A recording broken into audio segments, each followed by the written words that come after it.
Hello, subscribers. You were probably expecting a some kind of Devil May Cry update or something like that. So, if you were, then just go ahead and pass over this video. If anyone else is watching, basically, everybody who does a British series, they're people too.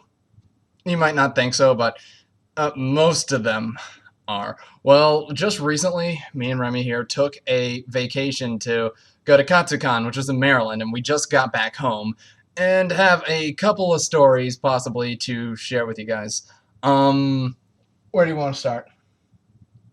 I don't know. Bag of dicks? Bag of dicks. Okay. All right. So, okay, we were in line to get the autograph of Steve Blum, who I attended a panel that he did with a bunch of other actors as well. And for the autograph sessions, I really needed to get it because we just picked up this here Durarara box set. Turn it around. Yeah. Steve Blum. Yeah, Steve Blum right here. Really did, got him to sign it in gold. Also got Crispin Freeman on that, but we'll get to that later. So anyway, as I was waiting in line for it, this girl walks up and asks one of the other VIPs if, because they were allowed to have two items autographed, if they would get her shirt of Radical Edward from Cowboy Bebop autographed. So it got to the point where I was like, you know, if you're giving up responsibility of this shirt to the other guy, then how can you honestly be happy with whatever's going to be on it, even if Steve Blum signs it? So, and she's like, what are you talking about? I was like, well, what if he got up to Steve and asked him to write to your name, go eat a bag of dicks, Steve Blum? And apparently she seemed ecstatic about the idea, but when it got time for it, she just had to her name and Steve Blum signed on it. And that was when the guy who was in front of me actually purchased a print and asked him to literally, he totally did this, write to John, that was the guy's name, to John, go eat a bag of dicks, Steve Blum. And as he walked away, I mean, I thought it was bad enough that I put him up to having that on an autograph. But as he was walking away, Steve Blum then just waved at him and yelled, I hope you enjoy your dicks! And she says that she can't leave me alone. This is why I absolutely can't leave him alone, even for a minute. These things happen all the time. Can't take him anywhere. All right. Speaking of, then again, when you do supervise me, You're worse, maybe. Yeah, actually, we were doing a cosplay. As you see, Remi here has a jacket that she worked on stitching all the fluffies on. That's Izaya Orihara from Durarara, which I'm going to say that a lot of times during this video, so if you want to keep score, go ahead, by all means. Durarara counter? Anyone? Nah, I'm not going to bother. Okay, so, anyway, I was also cosplaying Crispin Freeman's character, Shizuo Hiwajima. And the wonderful thing is that when we get stopped for pictures, it was like, what poses could we possibly do? So it was around the third time that we were stopped for a picture for our couple cosplay that you know, I wasn't quite sure what to do, so I just threw the sunglasses on, grabbed her wrist where she was holding her knife from, and just totally laid one on her lips and like made the photographer fan. Squee is the word. Yeah, apparently she was still jumping by the time she was done. Second time we did that, though, was probably more ridiculous. We were stopped by Gumby in the hallway. Because Gumby and anime conventions obviously go together. Not weird at all. Not weird at all. Only at an anime convention will you be stopped by Gumby for a picture. Well, anyway, when it got to that, did something a little more dramatic here. I actually dipped her, completely holding her, and totally lip locked. And by the time it was done, because even the Gummy cosplayer was like, "Oh my God, I'm supporting this, even if it's yaoi." And when we were done, like I literally turned around, there were a bunch of Friendship is Magic cosplayers like right next to us, and like I think Applejack was blushing more than anyone else I'd ever seen. He made ponies blush. Yeah. Well, you know, it does that, which then leads up to a couple of souvenirs that Remi got from the Artist Alley. There's an I Heart Yaoi. No Yaoi.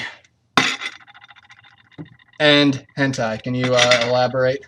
Obviously, the point was to confuse as many people as possible by wearing all of them. Of course, then we decided later that next time we go to a con, one of us will wear I Heart Yaoi and the other one will wear the No Yaoi, and then we'll really confuse people. Probably. So, speaking of these, you want to get into the souvenirs that we managed to pick up? Yeah, let's do that. All right. I want to start with this one because this is just... Here, I don't know if you can see the detail. There we go. Gorgeous. Everyone who is not familiar with Persona, go eat a bag of dicks. As Steve Blum would say. This is a packet that she picked up from a certain artist that we ended up coming across. But the reason why we got this one specifically was because we had to ask, was it really what we thought it was? And turned out it was. This is actually a fan art from a book titled Good Omens, which is written by Neil Gaiman and Terry Pratchett. Read it. If you're not reading it, go eat a bag of dicks. This is going to happen a lot, just for the record. So are we going to have a Dorara counter and a bag of dicks counter? Maybe. Maybe. All right. And then there's this other unusual theme of the set that you were buying, including nude to half nude demons. Yeah, the shirtless demons. It happens. By the way, I love original art. If I'm in an artist alley and someone's got original art, I am approximately 10 times more likely to buy it. And speaking of shirtless demons, I also, from the dealer room, managed to pick up quite possibly the coolest action figure I have ever seen, something that I've actually been looking for a long time, but actually since I saw it in person, I'm like, might as well pick it now. So I want to warn you to brace yourselves that if you guys have any G.I. Joes, you might as well take them into the backyard behind the shed and put them out of their own misery. Because in all honesty, how exactly are you going to live if you're not this? Just look at that sexy devil there. Why? I thought the pun was handsome devil. Sexy devil. Sexy devil's better. All right. Sexy. What can I say? So, next. How about the, what do we do next? What do we do next? Signature? Signature. The other signature. The other signature. Okay.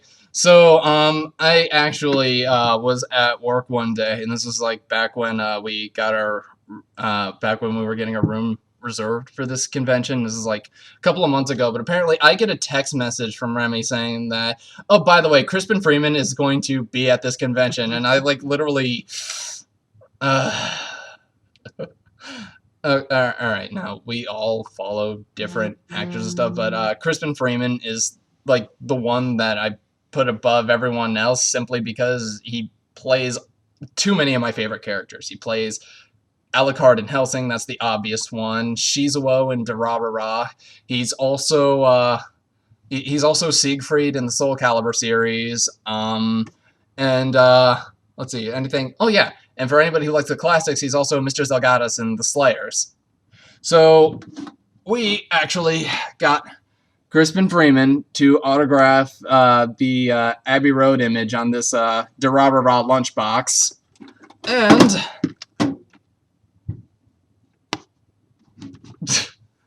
on the Hellsing Blu-ray set. So totally worth standing in line, even though there was a constant, every time the line shifted, it was like every 10 minutes we'd be able to move, so I was constantly going, brace yourselves, the line is moving!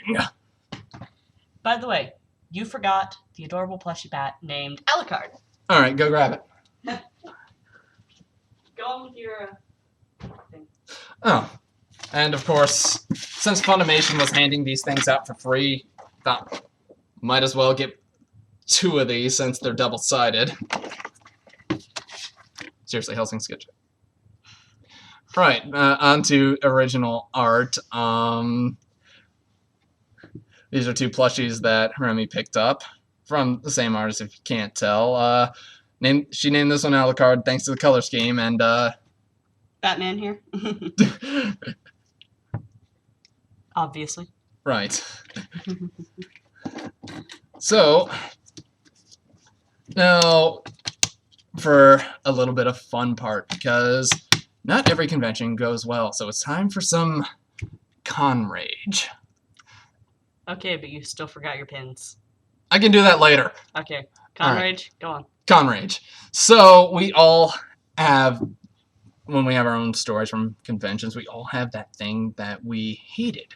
So what I thought was ridiculous was that I like to follow the voice actors, and when there was a certain anime vendor that we went to, specifically because he had all the right snacks, but let's get aside from that. But apparently, we were talking to him about some of the things that we came to see, and there's this whole big issue of sub versus dub.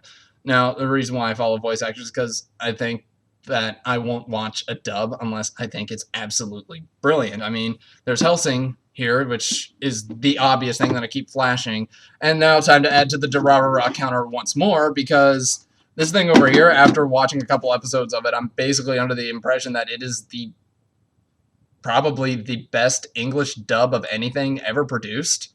I mean, they put a lot of time into it. They got Crispin Freeman, Steve Blum, Yuri Lowenthal, Kari Wahlgren, just all sorts of names appeared in it, and everyone delivered. Even Johnny Young Bosch. He actually was interesting for once. He usually isn't. So, back to what this guy was doing was like, basically trying to draw a comparison about translating one of our films into another language to watch, wherein, my retort would be, why the hell am I watching it in this language, though? I don't understand this language. To me, subtitles are very distracting. I mean, what if I just started subtitling this? Would you pay more attention to what's happening on screen, or would you be reading what's on the bottom? Now, I'm going to give an alternate opinion on this. I really like subs. But I'm not going to diss dubs, because some of them are extraordinarily good. Helsing! Anyway. All right.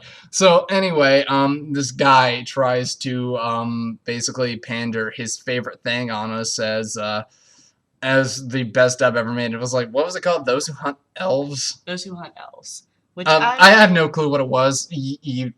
I'm pretty sure that I was first introduced to this series through a list of worst anime that you can possibly watch. Maybe it was the most confusing, I'm not sure. But I watched a couple episodes, and it was not good. You might have a different opinion than me, and if you do, well, you know what I'm going to say, right? You're going to say eat a bag of dicks, aren't you? Yeah. All right. So, another thing is that he tried to pitch a comedy anime to us, which I'm okay with comedy sometimes. Though she really likes drama and horror, right? Extremely dark things. So, right. Wait. I feel that would work better if I did this. Anyway. Right.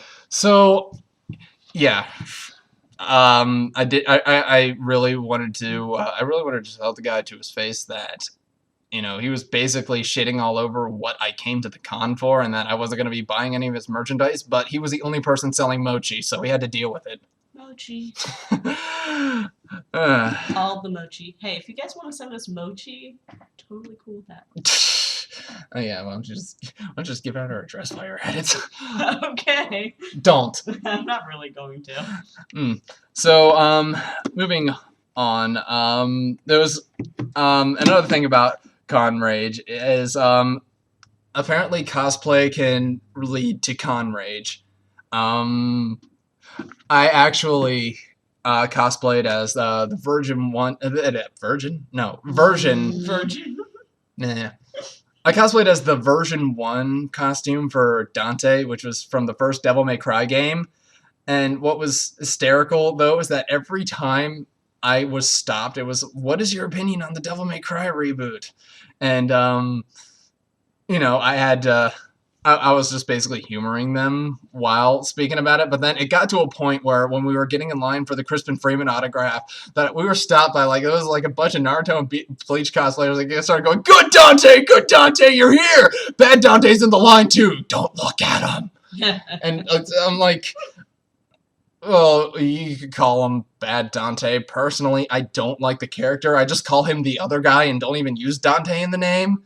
And then, and there was this other moment, because, it's just I don't know if any of the other cosplayers for Dante kept getting this, but, whenever somebody stopped to talk to me, it was nice costume, do a pose for us. What do you think about the new one?